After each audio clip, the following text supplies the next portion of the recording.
उपदेशद ग्रंथ अध्याय 7 मनुष्य की सीमाएं। उत्तम सुगंधित द्रव्य से सुनाम अच्छा है और जन्मदिन से मृत्यु का दिन अच्छा है।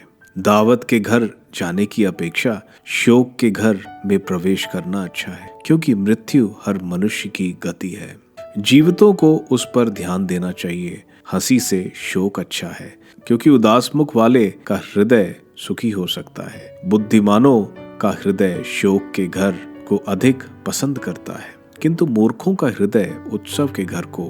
मूर्खों का गाना सुनने की अपेक्षा बुद्धिमान की डांट सुनना अच्छा है।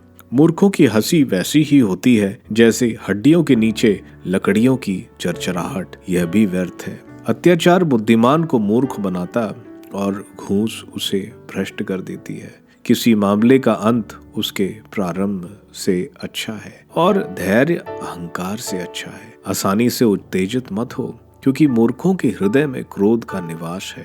यह मत पूछो कि पहले के दिन क्यों इन दिनों से अच्छे थे।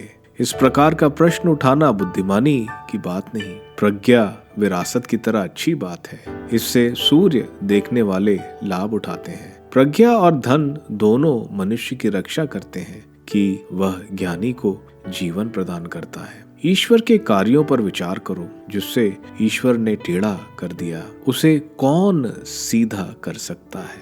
सुख के दिन आनंद मनाओ, दुख के दिन यह सोचो कि ईश्वर ने दोनों को बनाया है। मनुष्य नहीं जानता कि उसके बाद क्या होने वाला है। न्याय और प्रज्ञा।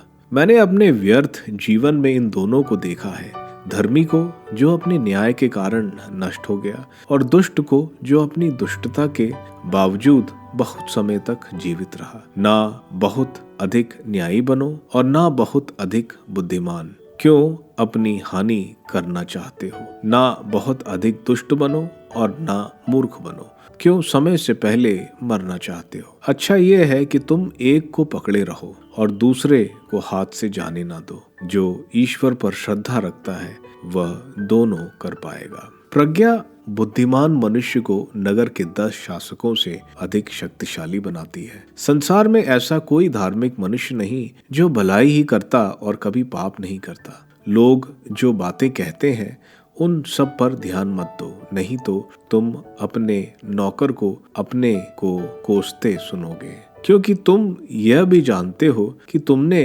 कितनी बार दूसरों को कोसा है। प्रज्ञा दुर्लभ है।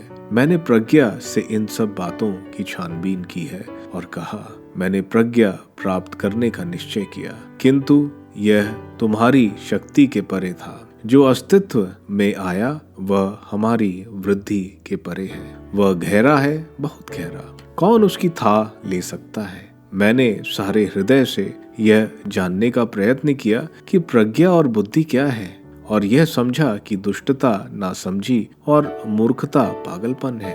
मैं यह समझता हूँ कि कुछ स्त्रियां मृत्यु से भी कड़वी हैं। वे फंदे जैसी हैं, उनका हृदय जाल जैसा और उनके हाथ जंजीर जैसे हैं। जो ईश्वर को प्रिय है वही उनसे बचता है, किंतु पापी उनके जाल में फंसता है। उपदेशक कहता है, अनुसंधान करते करते मैं इतना ही जान पाया। मैं अनुसंधान करता रहा, किंतु मैं असफल रहा। मुझे 1000 में एक पुरुष मिला, किंतु उन सब में मुझे एक भी स्त्री नहीं मिली। अंत में मैं इस निष्कर्ष पर पहुंचा, ईश्वर ने मानव जीवन को सरल बनाया, किंतु मनुष्य ने उसे तर्क वितर्क से जटिल बना दिया।